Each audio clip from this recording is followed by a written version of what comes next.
morning, good afternoon, good day, wherever you are in the world. Welcome to this session presented by the Pension Fund. The today's session will be presented by me, and it will last for 1 hour and a half. At the end of this session, my colleague and supervisor Denise Gustin-Gardella will take over and review all the questions that you have put in the chat, the chat where you will be able to put your questions, and we will answer them live. So we won't answer them by writing. For today's session, we will have the pleasure to present to you the pension adjustment system, and we will provide you with information about currencies of payment of pension. This particular session is really dedicated to one aspect of the pension fund, and for this, in order to beneficiate and then to understand it, I am going to ask you to project yourself, if you are a participant, to think as if you were already retirees. And if you are assisting this session as a retiree, so this particular information can be really useful to you as of now. So if you are a participant, I kindly project yourself as if you are a retiree. Thank you very much. So the pension adjustment system and currencies of payment. This topic, the pension adjustment system, is really technical. It involves concept and financial terminology, and a mechanism which is really specific to the pension fund. Therefore, I will ask you to and invite you to stay focused on the presentation itself. Do not ask your question immediately, because there is a high chance that the information will be presented in the future in the next slide. But instead, really encourage you to listen the information and the explanation. It is quite financially oriented, and this is why it requires a lot of your attention. Thank you very much to keep this in mind. Let's start. This is the disclaimer to simply say that for whatever we say, everything is based on one particular document, the UNJSPF regulations rule and regulation.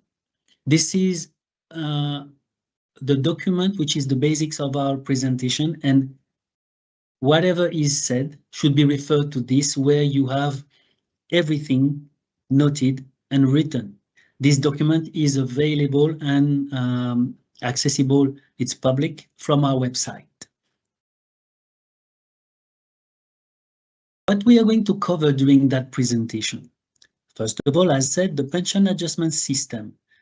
We will see its objective, and particularly the two pillars based on which this system has been built on. Its pillars or mechanism. One, we will see that where and how the cost of living adjustment will impact the pension. And the second aspect of this pension adjustment system, the second mechanism, is when we will clarify and explain in detail this mechanism of dollar track and the two-track, the track system. We know that there are many questions about that, so we will see and clarify and explain exactly what happened inside, and see what the difference between the dollar track and the two-track. After explaining the pension adjustment system, we will elaborate further on the question of the payment and the currencies of payment, mainly. And we will explain what type of, which currencies can be elected based on your choice of payment to receive your pension. We will provide as well general information on payment for you to know how to make your choice as a retiree and what are your possibilities when you are a retiree and in receipt of your pension. First aspect, the pension adjustment system. The question is, what is it and what is its objective? The objective is simple. It's only to protect the pension of the retiree, to protect the purchasing power of a pension from inflation and, where applicable, from currency fluctuations. This is the mechanism which will help the pension to fluctuate and follow the cost of living, the inflation in the country of residence. And we are going to explain and to give details about that. But keep in mind that this is the purpose of this mechanism. It has been really in the interest of the retiree. And wherever applicable, when there is currencies fluctuations, this mechanism was made for that. Now, on which benefit, on which type of pension this adjustment is based on? We are talking about here about all periodic benefits, meaning all pension which are paid on a monthly basis. First of all, the normal retirement benefit, the normal retirement pension. Then the early retirement pension. This includes as well the disability or surviving spouse benefit, the child benefit, so the pension for child, and the secondary benefit. So all these benefits are paid on a monthly basis, and all of them are subject to this adjustment in the context of the pension adjustment system. The last one, which is included as well, is a deferred retirement benefit. And here it is written for your information that this adjustment only for the deferred retirement benefit start as of age 55-year-old. So, in a nutshell, all monthly pensions are subject to this adjustment. Now, let's see in details the different pillars, the content of this adjustment. What does that mean? The first aspect, the first pillar of this pension adjustment is when the frequency of adjustment. What are we talking about here? We are simply said that this adjustment of cost of living takes place normally, annually. It's once a year in April, the 1st of April, and if, and that's the condition, the relevant consumer price index moved by at least 2% since the date of the last adjustment. So it means that if there is an increase, an increase of a minimum 2% of the consumer price index of the relevant country, we will talk about what is the notion of relevant country. So if the CPI, let's call it inflation just to simplify as much as possible the terminology. If the CPI increased by a minimum 2%, 2% comparatively with the date of the last adjustment in that particular country, then and only then we in the fund, we will adjust the amount of the pension. So it takes place on the 1st of April, and I will explain why the 1st of April. So once a year, normally. However, it may happen that this adjustment takes place twice a year, 1st of April and 1st of October. The condition, and this happens if the CPI of this relevant country, once again, moved by 10% or more comparatively with the adjustment of April of the same year. And that was exactly the case for Turkey and Bolivia this year. And in October, they had an additional adjustment, CPI adjustment, and so the pension was adjusted again in April for Turkey and Bolivia. CPI, Consumer Price Index, is not something, it's not a financial measurement calculated by the fund, of course. No, the fund use that information and it obtain that information from one particular document is the monthly bulletin of statistics, which is a publication made by the statistic division of the Department of Economic and Social Affairs of the United Nations. So we use that information, which is collected by this specific entity of the United Nations. And this specific entity simply aggregate all this information coming from the different and various nations and governing authorities of each nation who provide that information.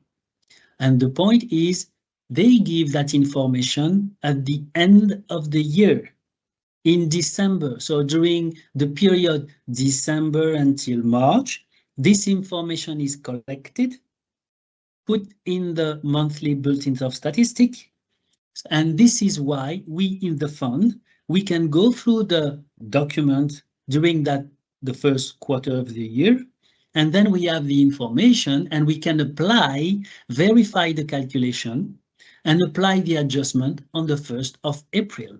This is why it happened on the 1st of April.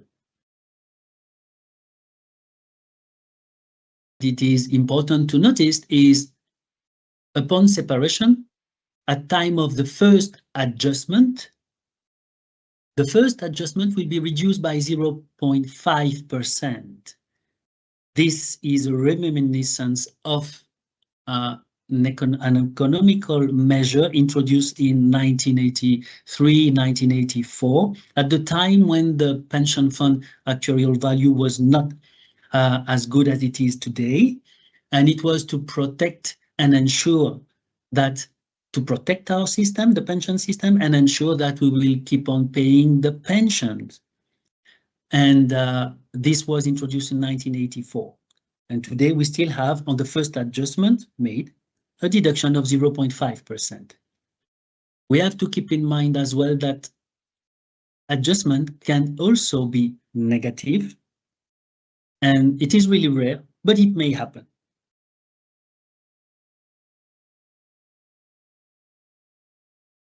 About exchange rate, CPI information, where you will be able to find and follow this information from our website. If you select the resource tab on our website, you will go to exchange rate, CPI adjustment, and then you will have access to the list of countries and information about the CPI and exchange rate. Here we have taken the example of Italy, but just to show you that in fact we have multiple countries, a lot of countries are recorded in our system, all of them are here, and then from that you will be able to follow the CPI and the exchange rate applicable. For Italy, for example, we have extracted and put forward the information about the CPI, and you see the table, how the adjustment was recorded along the year since 2001.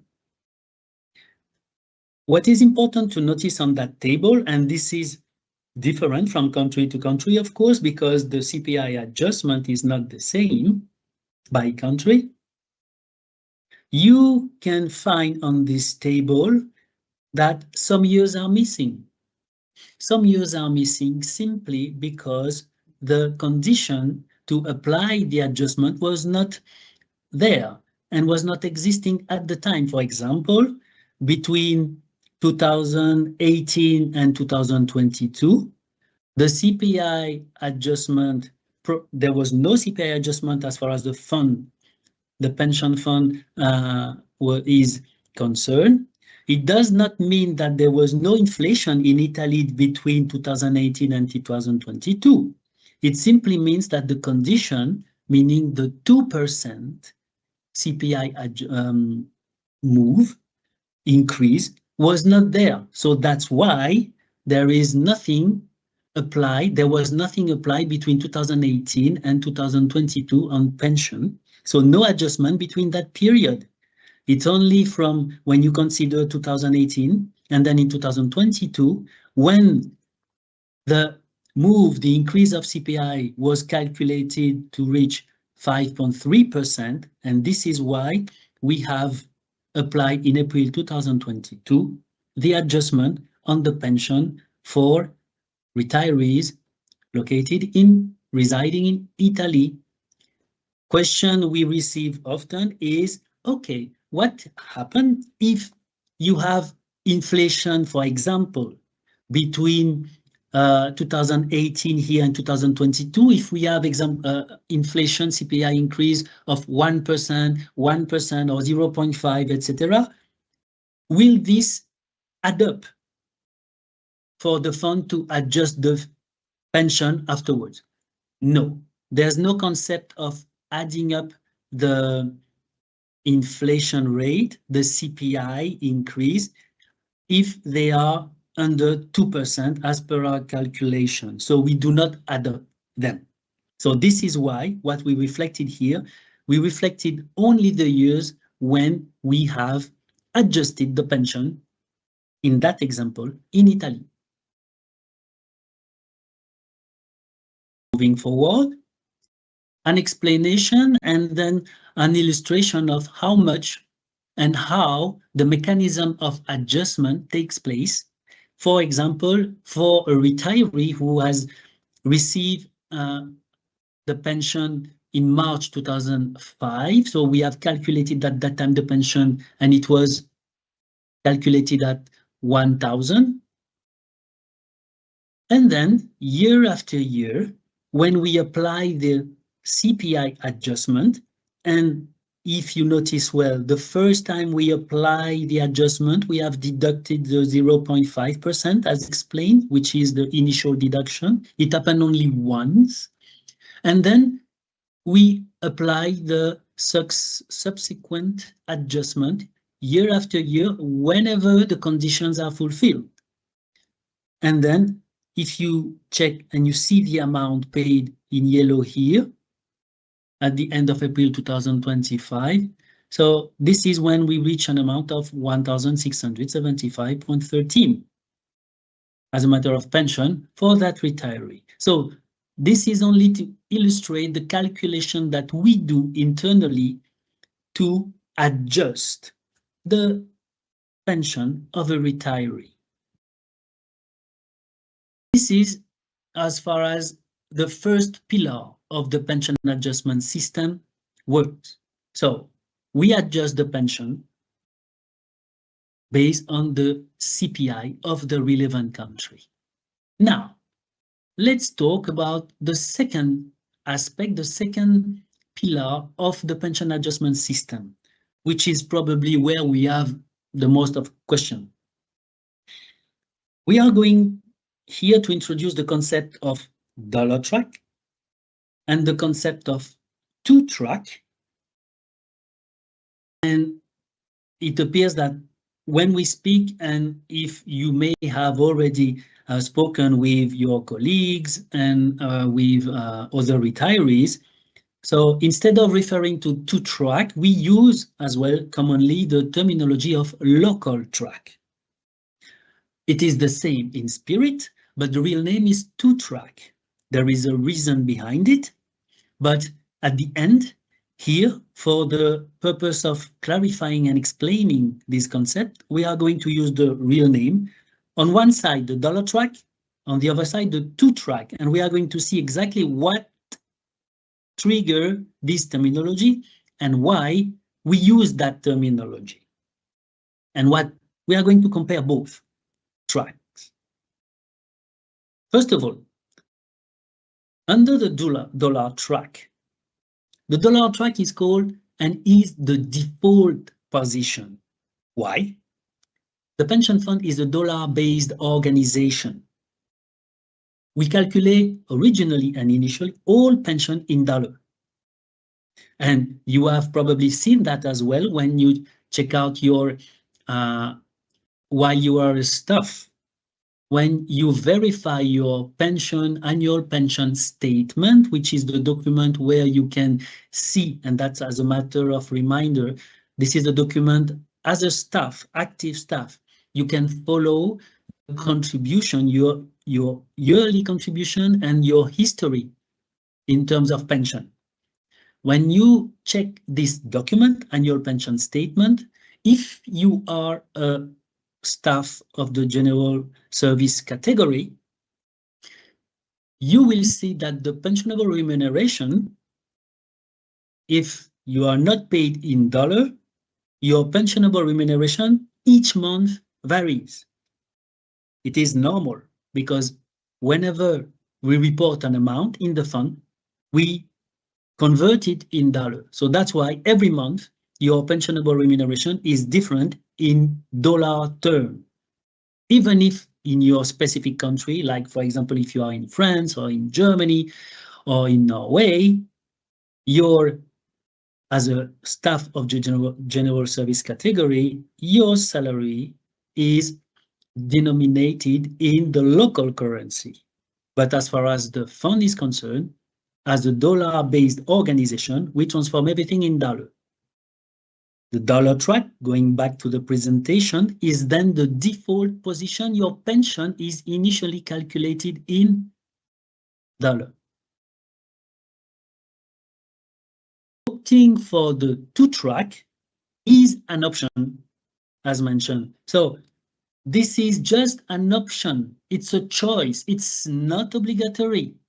And this is possible only and once you are retired. This is why I said for active staff of this session and listening this presentation, please project to yourself as if you were already separated and retiree, meaning in receipt of your pension. So opting for the two-track is possible only when you are already a retiree, not before. What does that mean then to be on dollar track? It simply means that, and this is a translation of the first mechanism that we have seen, it simply means that your pension will follow the evolution of the cost of living of USA and nothing else.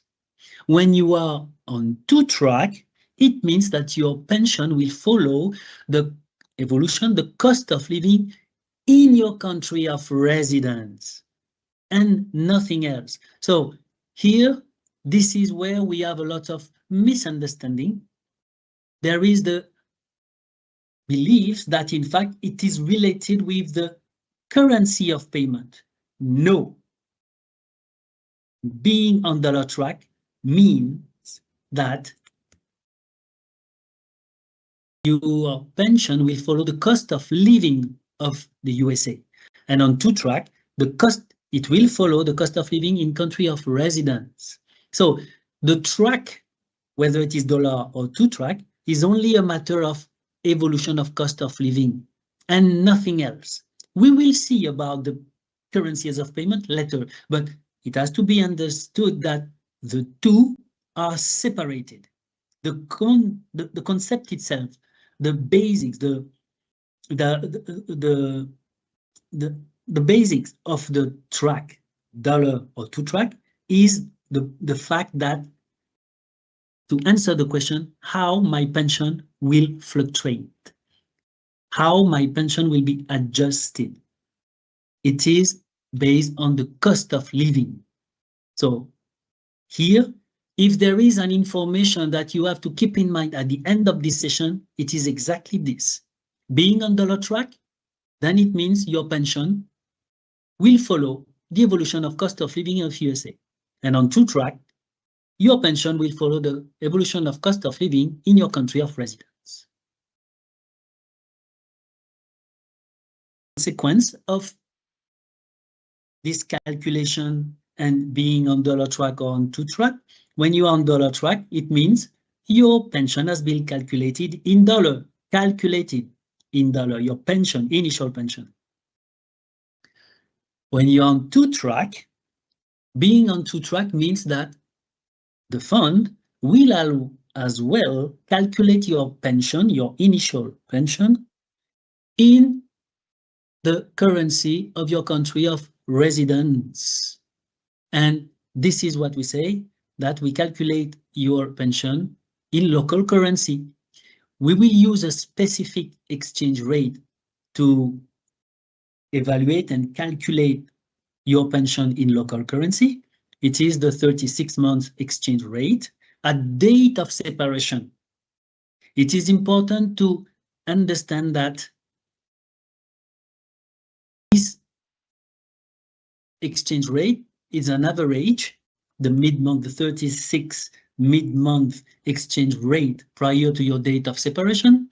And from 1 month to another one, this rate will differ and will be different from one staff to another one. So this is, and that's explain why the initial calculation of the pension in local currency for two retirees in the same country, the evolution of the pension, even if the two retirees are on two track, the evolution of the pension can be different because they are not separated necessarily at the same date of separation. So two retirees separated at two different times, even in the same country, will have two different 36-month exchange rate applicable to calculate the local value of the pension.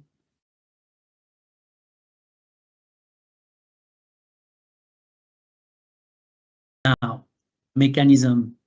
When you are on dollar track, it is always possible at any time after your retirement.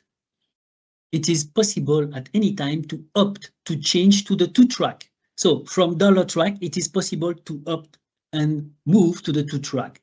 However, when you are on two-track, it's not possible to revert back to the dollar track. So it is a one-time life decision. This option is open once from dollar to two-track, and it stays there. However, there is exception which has to be noted. The first exception which allows a retiree to move back to the dollar track is when and if the country is suspended from the two-track system. This may happen when the CPIs are not available anymore in this particular country, or for example, if the currencies of payments change and then it's not possible to find another currency of reference because we do have a lack of history. That's the first scenario. The second scenario is in case of aberrant results. And this happens when we realize that there is a high discrepancy between and among the very same group of retirees in the same country.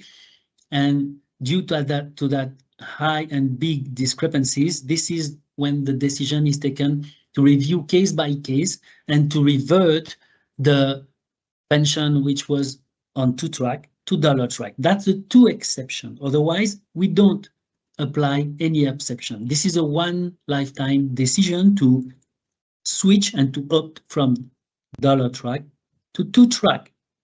Because of this impossibility to revert to the dollar track. Because of this impossibility, this is why before taking that decision, it is absolutely important to be sure of the choice, to go and take that decision. The fund provides a lot of tools to the retirees before opting for that decision. We encourage to not only consider the financial aspect only, but to see and not to put aside the administrative obligation which are entailed and linked, connected with the option of moving from dollar track to two-track. With time, we experience many situations when retirees simply forget the consequences and face the situation for which the scenario would have never faced if this retiree had stayed on dollar track. So it's not a no consequences decision. We will see and elaborate a little bit further on the various aspects, the administrative part, in fact. Still, let's go and let's continuing to compare the dollar track and the two track. This is part of the administrative obligation. When you're on dollar track, there's no need to submit the proof of residence to the pension fund. What does that mean? In the context of a retiree, every year the retiree has to submit a proof of life. Being on dollar track means that this proof of life, whether submitted to the fund on a paper-based or digitally, the retiree can do this exercise from everywhere in the world. There's no necessity to confirm that this retiree is residing on a specific location. That is when the retiree is on dollar track. However, when the retiree is on two track, first of all, on a yearly basis, the pension fund needs, as I said, to receive the proof of life from that country of residence where this retiree has declared residing. Whether this submission is done by paper, it has to be posted from the country of residence, because the paper of the proof of life will be sent physically to the address of residence of the retiree. If the retiree decides to submit the proof of life digitally in answer, it's possible to do it with being on two track, but this has to be done from the country of residence. The digital submission cannot be done from another country.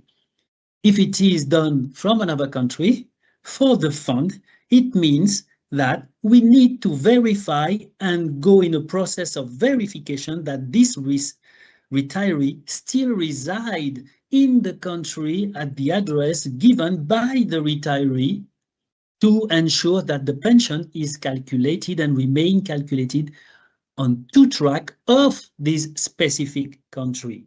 So this is an administrative obligation and requires, and again, based on our experience, we know that with time, it's a heavy exercise.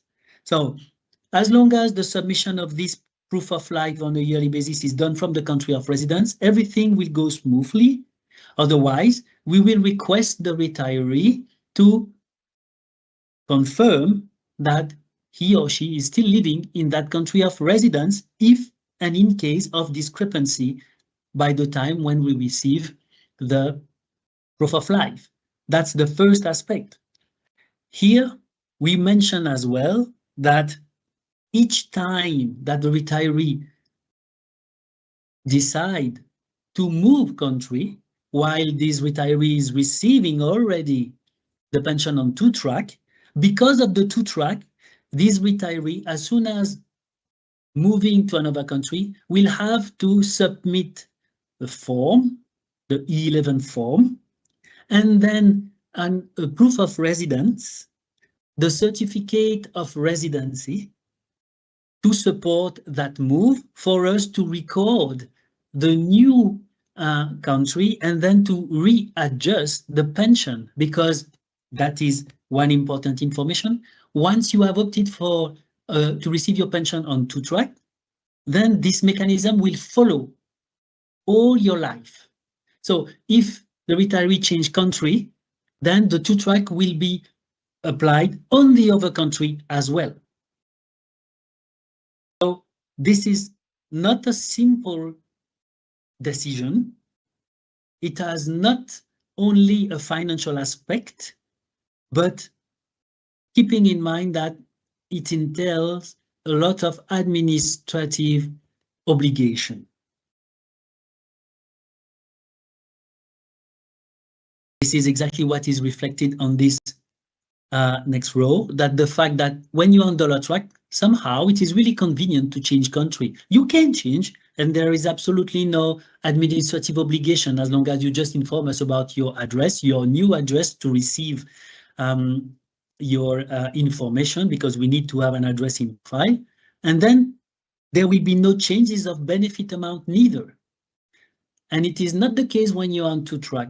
You can change country, but with the obligation to inform the fund, to submit the document, and then consequence of that, your pension will be recalculated. And it will be recalculated applying the CPI of this new country of residence. And this is why the pension might be different, either higher or lower. It depends on the evolution of the CPI on this new country. We will see about the bank account later on. Here, information. Whether you are on dollar track or you are on two track in terms of currency of payment, it doesn't matter if you are on dollar track or two track. You can request to receive your pension in one of these 18 currencies as listed here. This is as well to illustrate what I said earlier, that the track, dollar track or two track, are not connected with the currencies of payment. However, there is a sense of logic to keep in mind and to consider when someone selects to receive and decide to receive the pension in one particular currency. The idea is to remain as simple and as logical as possible.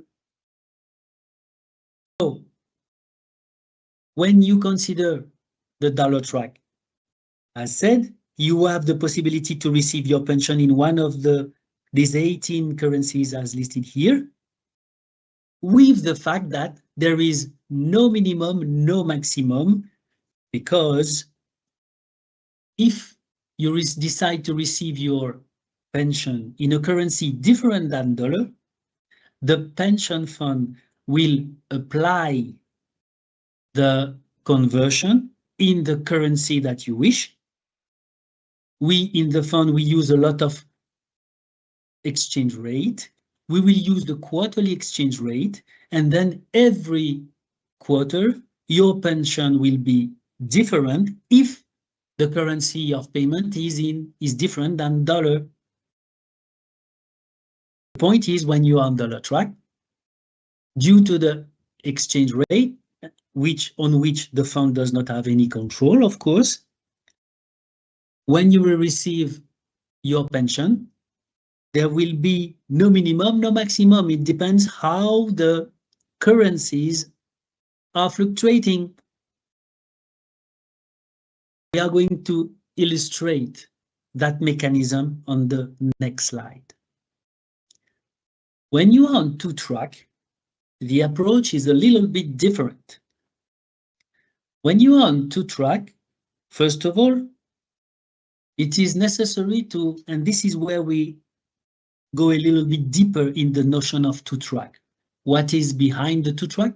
The two track include, in fact, a mechanism of comparison between the amount of the dollar track and the amount of your pension calculated in local currency, the currency of your country of residence. This is why we call it two track. There is a comparison there. We compare the two amounts. We see which one is the most beneficial of the two for the retiree. And if it is the dollar track amount, we will check and verify if it is above the minimum and below the maximum.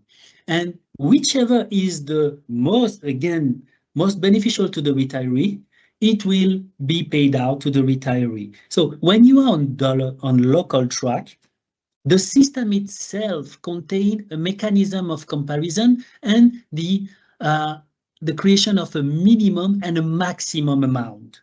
And because of this minimum amount, somehow we said that, in fact, your pension is protected. It will never go under that minimum. The minimum represents either 80% of the converted dollar value of your pension or your pension calculated in local currency. Whichever is the highest between the two is considered as the minimum. So there is a minimum here, while in the dollar track, there is no minimum. How can you be aware of that minimum? Simply by going to our website, which I remind everyone here that our website is the first source of information. On our website, you have a tool, the estimate tool, which is possible to use only when you are a retiree. So this is why I said at the beginning of this session, when you are a staff, you don't have necessarily this information session is only for it's only informative at this point, but for a retiree, this information, this session can be much more useful. And as a retiree, automatically, you have access to the estimate and you can play with it to select your country in which you would like to establish your residency, and the tool will give you the various amounts and the amount of your pension if you decide to establish residency in that particular country at the end of this month, for example, knowing that whenever we make that calculation, when the retiree has made its choice to switch from dollar track to track, we in the fund, we apply the calculation and it is effective the following quarter. This is why when running an estimate, the only date to put on the estimate is the date at the end of the month. It's enough, or next month, but not in the future, not in the past, but beginning of, as of today, it can be 1st of December or 1st of November. It will be largely close to reality.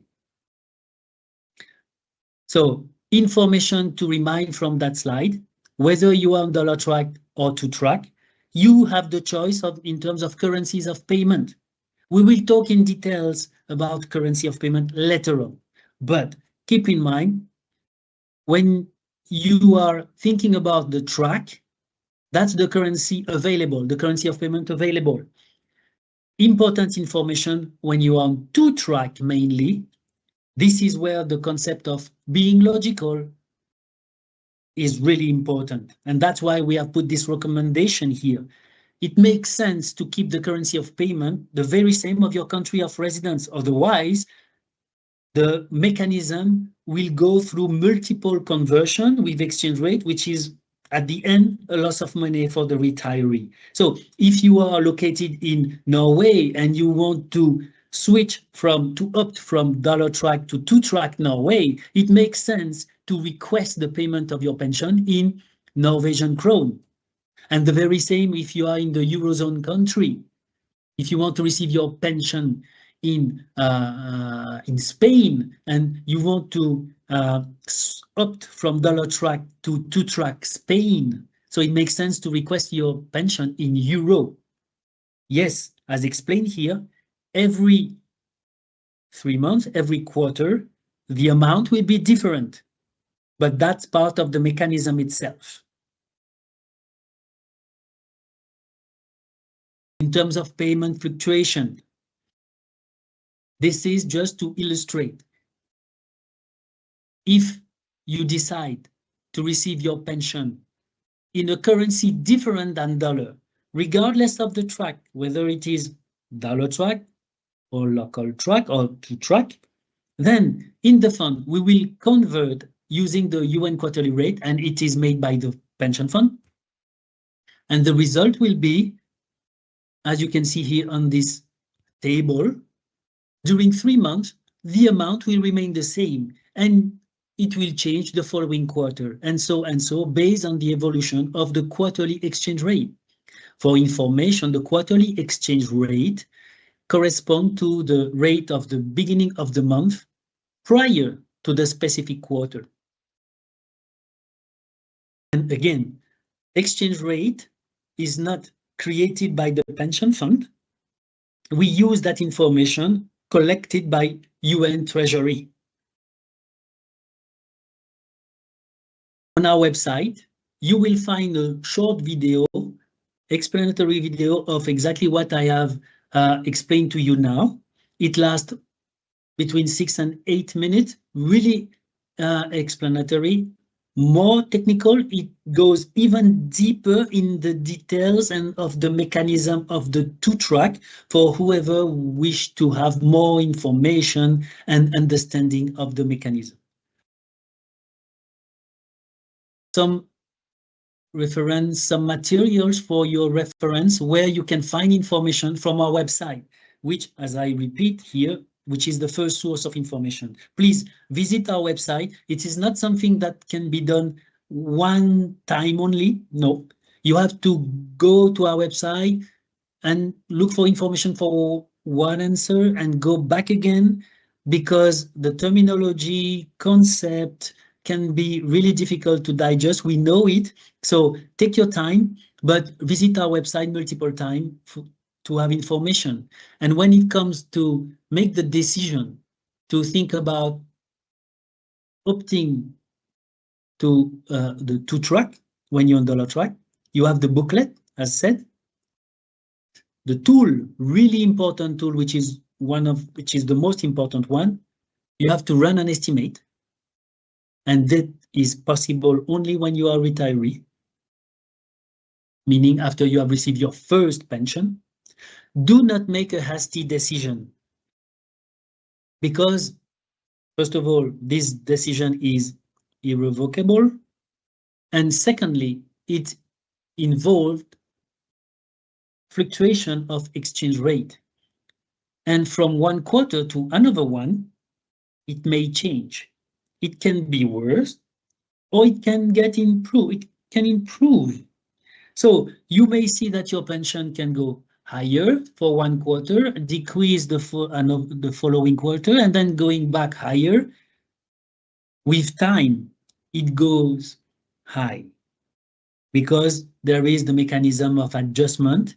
If you are on dollar track, it will be the adjustment of based on the CPI of the USA.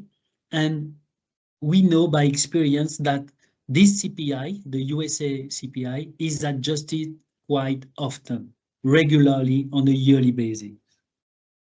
So that is one consideration to have before deciding to opt from dollar track to two-track. Take your time, run estimate over 2 minimum quarter to have an idea of the trend. And again, do not forget the administrative obligation, specifically for retirees who are traveling a lot. Or when we go on retirement, we think about visiting family or traveling. So keep in mind that it means, as long as you are not sure where you are going to live, there's no reason to take a hasty decision and to decide to go on to track when the place of living is not really decided.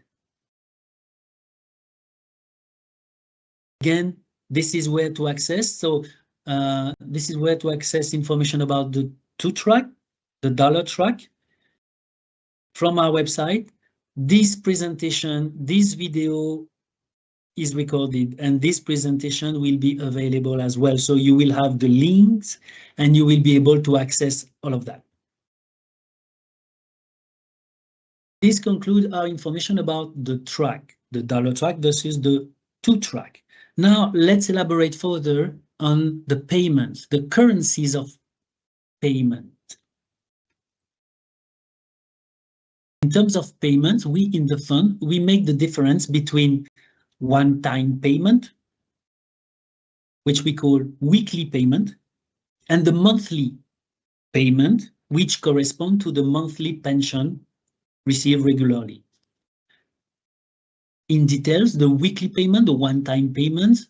So, as explained, these are payments made outside the monthly payroll run, and they consist of the lump sum, withdrawal settlements, residual settlement, retroactive benefits, reassurance, return, cancel, payment of suspended and withheld payment. So this is what we call one-time payment.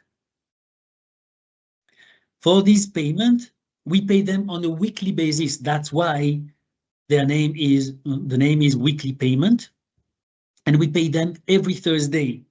So whenever we calculate pension, if someone has a one-time payment to receive, the calculation is done, for example, today, Tuesday, 12 November. We have a concept of cutoff. This calculation, the step should be finalized before Wednesday, and if it is finalized today, on Tuesday, so the payment will be on Thursday this week. If it comes after Wednesday this week, the payment of the weekly payment will be done the following Thursday. This is in addition to the monthly payment, which we will explain later on. But here, at this stage, we wanted to focus a little bit on the lump sum, because we know that we have multiple questions about the lump sum. How can I receive my lump sum? Where can I receive my lump sum? The lump sum can be paid in other currencies. The lump sum can be paid in one particular bank, in one country, and to receive the rest of my pension in another bank, in another currency. Let's talk about that now. Answer the first question, meaning, can I receive my lump sum in different currencies? The answer is yes. Why we emphasize this aspect is because we know that the lump sum, and you know as well that we in the fund calculate the lump sum in dollar, as many of our one-time payment, withdrawals, residual settlement, we calculate that in dollar. However, the retiree can decide and request to receive that payment in another currency than dollar. Here we have put, as a matter of example, two additional currencies, the euro and the CHF. And this is the scenario. The beneficiary has requested to receive the lump sum here, first one in USD, second one in euro, third one in CHF. That's possible. What happened? The pension fund, as just said before, the pension fund will calculate the lump sum in USD because that's the currency in which we calculate the lump sum. Then we will request our banks where our fund is kept. We request our bank to release the lump sum in the currency requested by the beneficiary, applying their own exchange rate. The pension fund does not have control on the exchange rate used by the banks. But this is the banks where we, the pension fund, have our fund. They will do the conversion and they will release the equivalent in the currency requested by the beneficiary. If it is in dollar, $1 will give $1 calculated will give $1 credited on the bank account.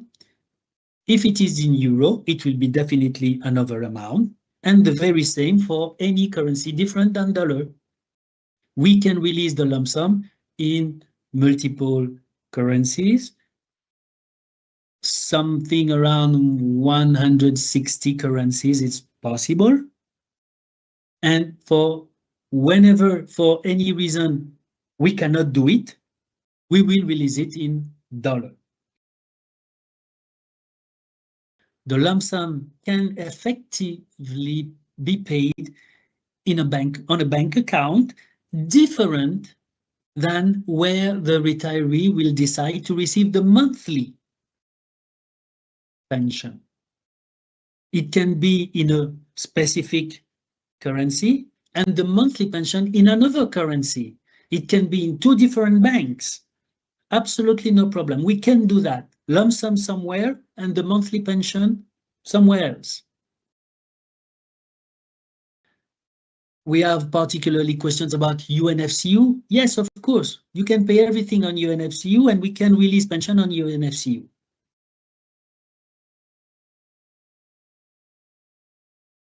Now, let's talk about monthly pension. We have seen the one time, the weekly pension, what we call weekly pension. Let's talk now about the monthly pension, the one that you will receive as a salary. And this is why I stress it and express it like and mention salary, that because all monthly pensions are paid at the end of the month in arrears, like the salary. In terms of value date, it depends. If you are located in USA and you want to receive dollar, so it will be paid at the last business day of the month. If you want to receive your monthly pension in a currency different than dollar, then it will be paid the last day before the business day before the last day of the month. So one day before. But all in all, it is paid at the end of the month. When you are retiree, you want to probably change bank account, and it's possible. It's not because you have elected at the time of separation to receive your pension on a bank account in, let's say, country A, that you have to remain with that country. Absolutely not. You can change up to twice a year your bank account. For administrative reason, we set it twice a year to avoid the delay, to avoid the workload, and somehow the waste of time for the retiree. So up to twice a year, it's possible to change bank account. And it can be, I repeat, in a country where you're not residing. Payment by checks, in the interest of our colleagues or retirees in country where the bank system can be difficult. We understand that, but for security reason, payment by checks, even if we still can do them, we tend to reduce their numbers mainly for security reasons. So wherever possible, we emphasize and encourage our retirees to have a bank account. It's easier and safer. But when a payment by check have to be done, the check is dated the first date of the following month when it happened. But this way of payment, this way of paying pension tend to disappear. Now, what are the various combinations possible when you want to receive your pension? By default, each pension payment must be made by bank transfer, as I said, to only one bank account, owned or co-owned by the beneficiary. What does that mean? It means that a retiree cannot, and we won't do that, we cannot pay 50% on bank A and 50% on bank B. So the split payment, that's not something that is possible to be done. We pay one pension on one bank account, owned or co-owned by the beneficiary. It can be co-owned with your son, with your daughter, children, or it can be co-owned with the spouse. So, but as long as the name appear on the bank account, and this is why as well that one of the necessary documents we request upon separation is a copy of your bank statement, which reflect that information. It's a way as well for us to verify and to ensure that the bank account is under your name. So as I said, we pay one pension to one bank account. However, that's the only scenario when we are obliged and we have to comply with a legal obligation when we receive a court decision to pay a portion of the pension to the former spouse, and that happens in case of divorce. That's the scenario when we have to split the pension because we have to comply and we receive that order, the court order, to pay the alimonies. And then this is when we have to split the pension, and we pay the portion to the former spouse and the remaining part to the retiree. In terms of combination, what is possible? When a retiree is entitled to two separate benefits, example, the normal retirement pension, and in addition, a survivor benefit, because the late spouse was as well the staff of the United Nations and a benefit of a pension. So this particular retiree will have two different pensions. Then it is possible to pay either the two pensions together or separately on two different bank accounts on two different currencies. It is up to the beneficiary to decide. So two different bank accounts, two different currencies, possible for two separate benefits. When comes the children benefit, the pension for children can be paid separately as well.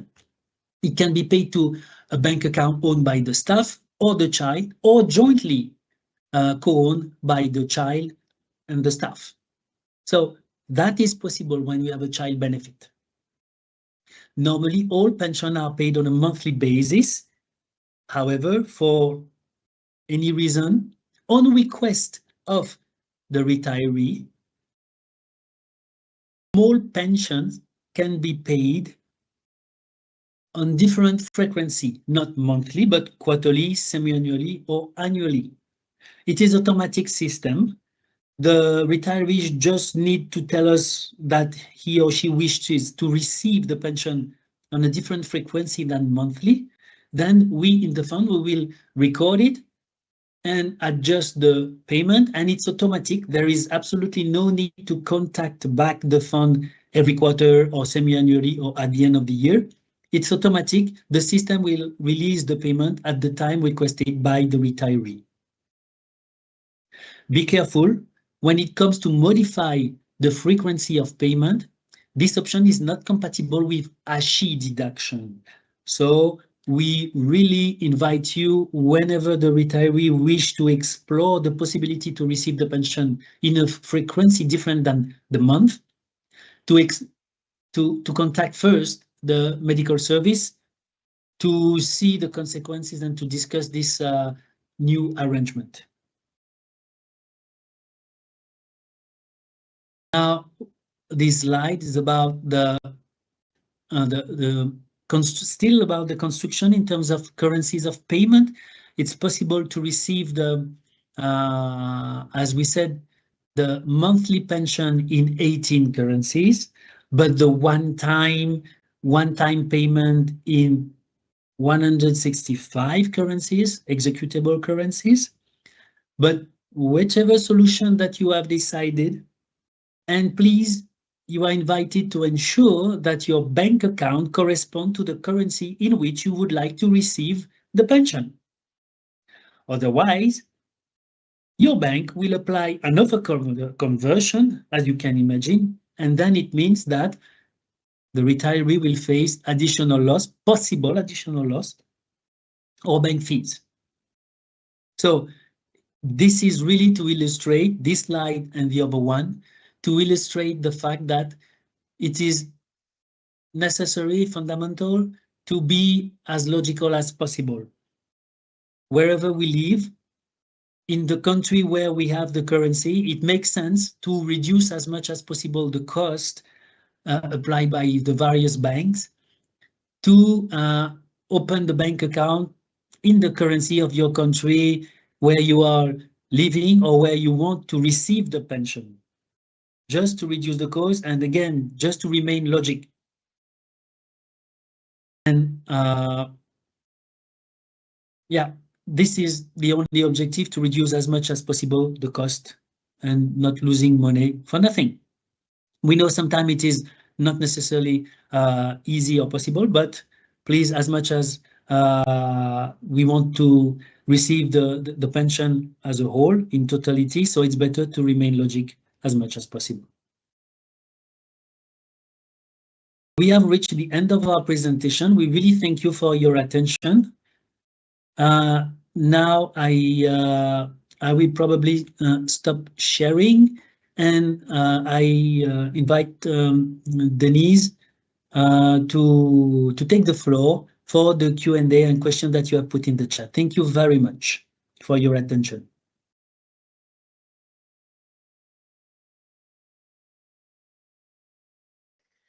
Hello, everyone. So I have been going through your questions while Philippe was presenting, and I think I've now closed the chat, the Q&A, so that I can answer the questions that have come in. The very last one I will hopefully get to, but let me start with the questions. And just remember that this presentation and the recording will be available to you on the Pension Fund's website. The link has been published in the Q&A in case you want to go back and review. Okay, so there's a question about the current environment in which a lot of people are being separated, and will there be any exception to allow a cash advanced against a lump sum payment? Currently, we are still processing our separations, or at least 90+% of them, within the 15 business days of receipt of all of the separation documents. And in the event that there's a delay, that that someone needs money exceptionally, I'm not sure that there's any exception that's being made right now, but normally, no, we don't give cash advances against the lump sum portion of a retirement benefit.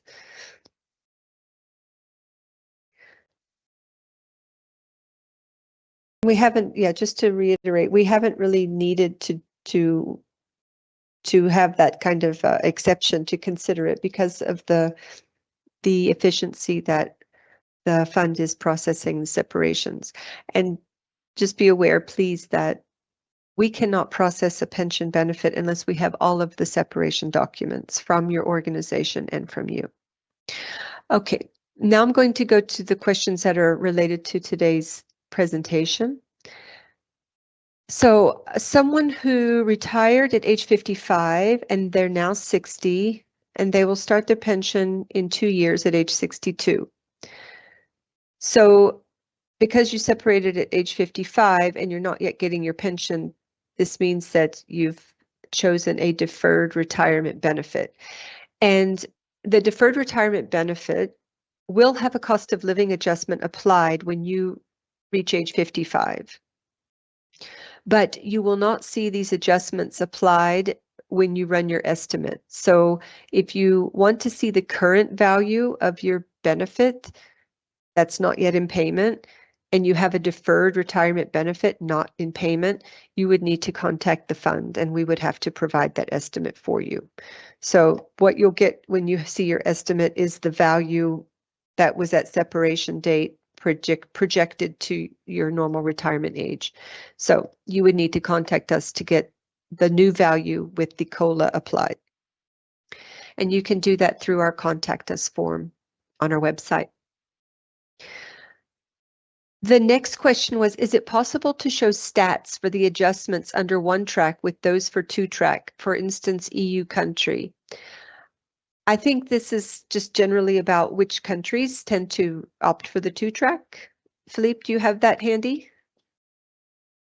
Yes, I have handy. Thank you. I mean, should I I can say that, okay, because this If you're looking for it, we know that it's, yeah, go ahead. Yeah, sorry. So basically, I mean, the vast majority of our retirees on 2-track are located in Europe, Western Europe, first France, then Austria, then Italy, Spain, but Switzerland as well as a good population. In terms of percentage, if I may, yeah, population-wise, in terms of based on the retirees, France, 44% of retirees are on 2-track, Austria 42, Italy 38, Spain 40, Germany 29, and then it goes down. For Switzerland, it is 63. But before jumping and to give more details on that, that's really important. The percentage that I have just said, do not base your decision on that, because in fact, this number contained a lot of different situations. So I've seen other questions touching that point in the Q&A, but I prefer to let you finish, Denise. But just information. Thank you. Okay, thank you for that. The next question was about someone wanted some clarification. If the CPI remains forever lower each year than 2%, then the amount is never adjusted. And there were a couple of questions like that. So another one was about that why isn't the CPI adjusted for the full 4 quarters? Why don't we get the COLA applied for the full 4 following quarters, and that the drop in monthly payments of up to 70% compared to April through June? There were comments around and questions around this application of the COLA, and about whether it accumulates until it reaches 2% or more.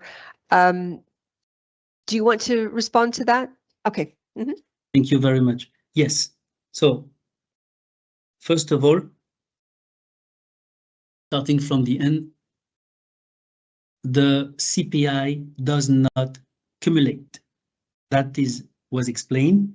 It's not because during 1 year it is 1% and another year it was 0.5, etc. And then at the end, after some years, when it reached 2%, and then we add, no. There's no concept of accumulating CPI as long as it remains under 2%. For us, we only apply one rule.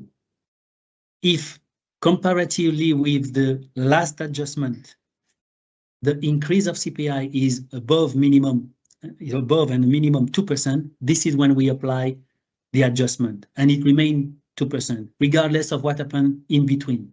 To illustrate that, one example, Switzerland. Between 2008 until 2023, I said, well, 2008 until 2023, there was no adjustment of CPI of pension. So whoever was on local track, on 2-track Switzerland, during that period, their pension was not adjusted at all. It does not mean that during that period of time in Switzerland, there was no CPI adjustment locally, but it's only that it did not go over 2%. So that's why there was no adjustment. That's one thing. Second thing is why the adjustment takes place only in April. I explained that because the information comes from the national authority of the country. It comes from the authority, national authority. It is not made or calculated by the pension fund. This information is made available at the end of the year, beginning during the first quarter of each year, from January, February, and so. So this information as it is collected by the UN statistic. And UN statistic put this information in one document, the monthly bulletin of statistic. When that document appears, we in the fund, we take that information from there. So, and that's why we can apply the CPI only in April, the adjustment, because the information is available at that time, simply. That's why it happened once a year, and it is in April. And the adjustment, as I said, if follows the condition and fulfill the condition, then we apply it for the country. Thank you, Philippe. Thank you. Okay, I'll just go through the next questions. We have a retiree from Latvia who says that they cannot find the CPI and exchange rate on our website where we have all of the exchange rates and CPI indices. And that is because Latvia is excluded from the two-track. We do have a list of countries that are suspended from the two-track on our website. If you look on the page for two-track, there is a part of the web page called suspensions, and you can see the list of those countries. So if you are on the two-track and you move to one of those countries, then you'll be put on the dollar track until such time that maybe that country is reinstated on the two-track. And if you are just residing in a country where that country is not one of the two-track countries, then you just can't go on the two-track yet until either the country's back on the list or you move to a different country. So we do regularly review the situation in the different countries, and we've had suspensions and some reinstatements. And again, you can see the countries listed on the page about two-track on our website.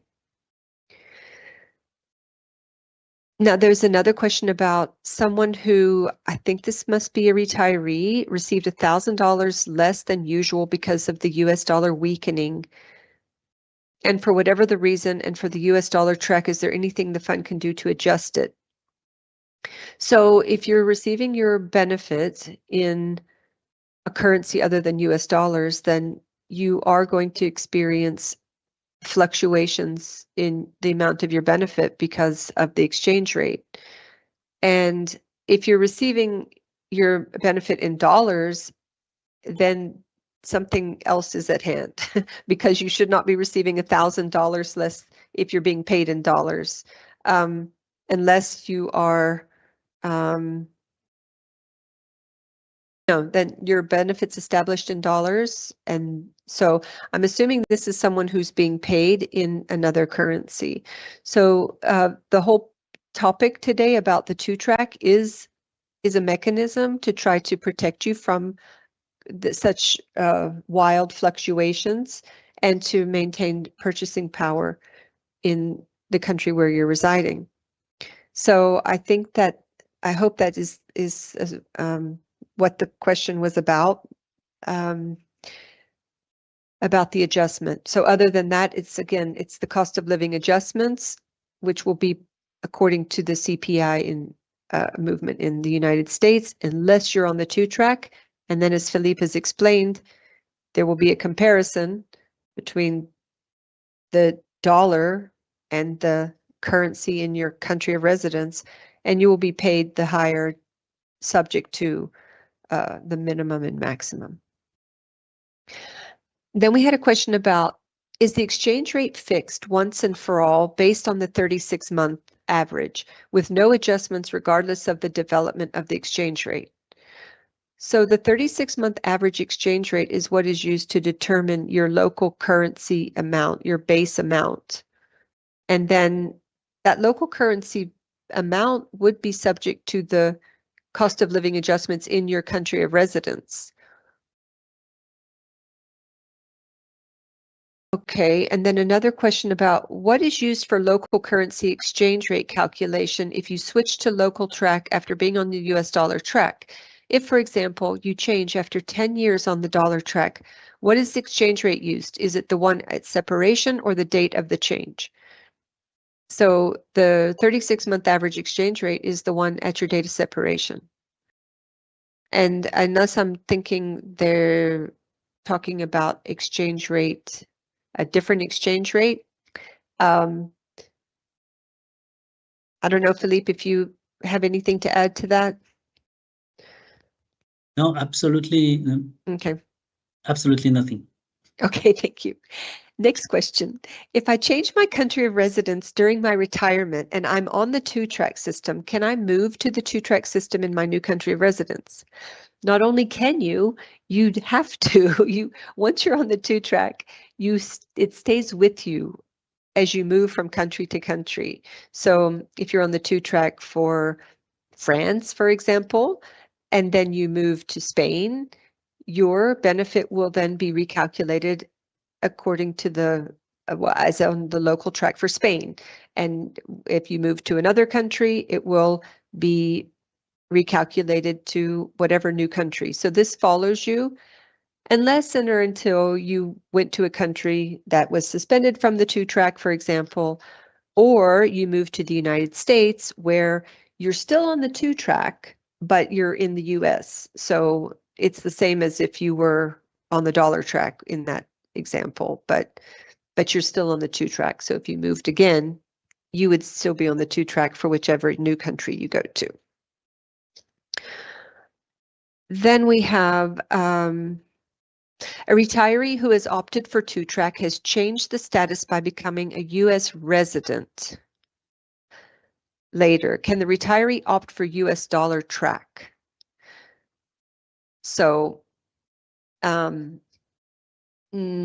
think you have answered that question exactly in the previous scenario. If you return, because you said resident, so U.S. resident, so residency in U.S. So that's exactly the situation. Thank you. Okay, next question. Which document is considered as a proof of residence? Now, there is a list of possible documents on the actual form that you'll need to submit if you're going to declare a country of residence to go on the two-track. And we have a list of possible acceptable proofs of residence on our website, also on the topic of two-track, if you look that up.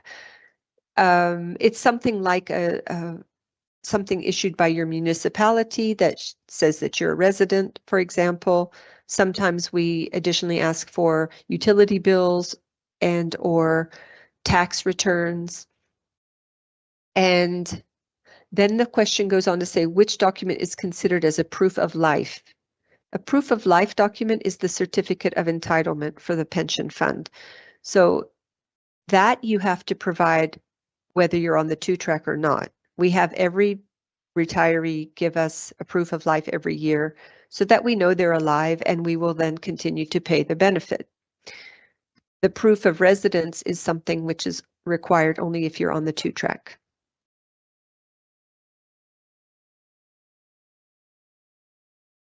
In the US dollar track, do I have the option to get a portion in US dollar and a portion in euro? No, we don't allow split payments of the monthly benefit. So you can only take in one currency at a time. You can make a change up to twice a year, but we don't allow split payments. Here's a question. My place of residence is Switzerland. I retired in 2021 with an average exchange rate of 0.966. I'm on the US dollar track, but I'm considering switching to the local track given the unfavorable exchange rate, resulting in an eroding purchasing power on my pension. Could you provide any insight into the expected exchange rate? I wish I could, but we don't know. We don't know what the future exchange rates will be. And we do have this two-track mechanism, which is to try to give you at least some security in knowing that you have a bit more stability to your benefit. But We don't know. We don't know if in the future that if you had stayed on the dollar track, you would be getting more than if you had gone on the 2-track. So it's, again, we suggest you run estimates, you see what the trends are, and then you decide for yourself if it's something that you need for a sense of stability, or if you're willing to just see what the exchange, how the exchange rates develop. So I don't know if you have anything to add to that, Philippe. Otherwise, I'll go to the next questions. No, nothing on my side. Thank you. Okay. If a staff member stays with the US dollar track, so the default, then the CPI calculation will be based on the US CPI data. Please confirm. Yes, that is correct. How much time do we have to make the decision to opt for the 2-track? For some reason, I thought it had to be made within 6 months after retiring. So there is no time limit. But again, once you are on it, you stay on it for good. If you do choose within 6 months of separating, the 2-track will be applied from the date that your benefit started. But if you apply some later time, it will be effective the beginning of the quarter following your submission. What is the meaning of COP gross on the disbursements page? Country of payment? Currency of payment, sorry. Currency of payment. So if you're paid in euros, it's the currency of payment. If you're paid in Swiss francs, for example, I think. And then the gross, I'm thinking that must be before any ASHI deduction. Next question. I know we've only got 4 minutes left. I'm hoping to get through them all. A retiree in Switzerland, why doesn't the April adjusted amount last for the following 4 quarters? Oh, I think I kind of answered that. It's about the COLA adjustment. It's applied in April. It's based on the change from December of the previous year compared to December of the year before. And if there are fluctuations mid-year, yeah, I think that's the concern is, but yeah, the way that it's applied at the fund is looking at the December value of the CPI and then comparing it to the previous year. And then if there's at least a 2% difference, then the COLA is applied in April. Can you please explain again the issue of survivor benefit? I'm going to have to come back to that another time. I strongly suggest that you look at our website on survivors.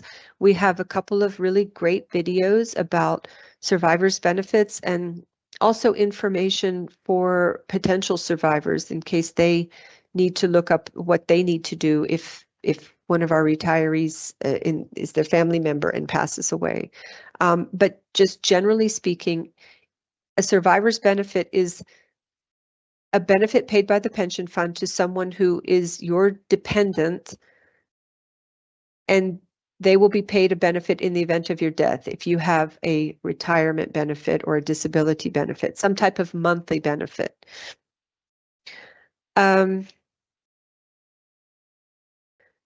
Can you explain how the minimum and maximum in case the 2-track are calculated and what are the implications? And then I think there's one other question, so let me see. Oh, how can I know if I am receiving, how can I know if I'm receiving my pension using the US dollar or local track?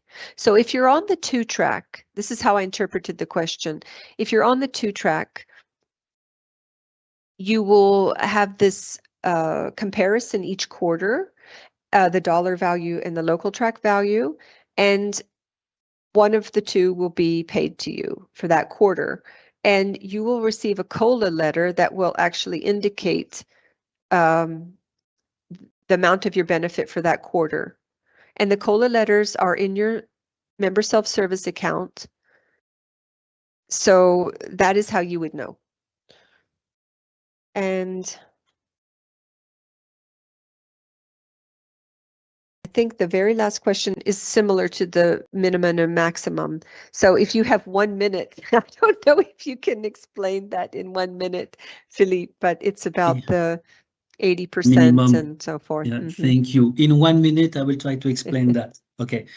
When some a retiree opt for to receive the pension on 2-track, automatically the system, how in details, that's what we do internally.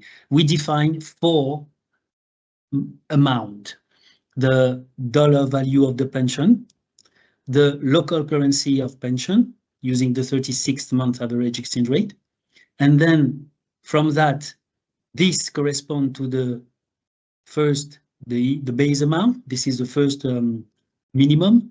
The second minimum is correspond to 80% of the dollar value.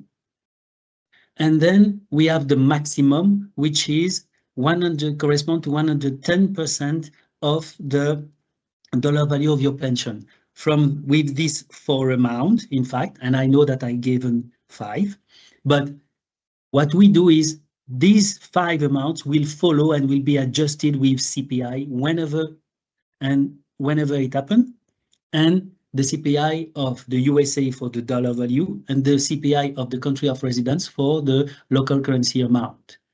And the minimum, because it corresponds to a percentage of the dollar value amount, or it corresponds to the adjusted amount of your local currency, then all of that will follow and will be adjusted with time. What happened? Mechanically, in the long term, what we see is, as I said, the amount of the adjustment in USA is more frequent than in the rest of the world. So that's why the dollar value of the pension and the equivalent 80% of the pension will progress, will increase quicker than the local currency amount, whichever country they are. So that's why at the end, mechanically, toward the end of life, what the 80% is paid more often than the rest of the 5 criteria that I have explained. But this is just what we observe mechanically. That's why it happened like this, and that's what's happening. You will have this explanation more, I mean, as technical, I have just briefly mentioned it now on our website if you watch the video, 8 minutes, which it takes. Thank you very much on my side. Thank you for your attention, and sorry for this 2 minutes over the time allocated. We really hope that it will help you to make a really thoughtful decision. Thank you very much on my side. Denise? Yes, thank you all for your questions, and please do take a look at the resources available on the website. And if you're already in receipt of a benefit, run estimates for 2-track if you're interested to know. And then you can always contact us through the contact form if you need more assistance. Thank you. Thank you.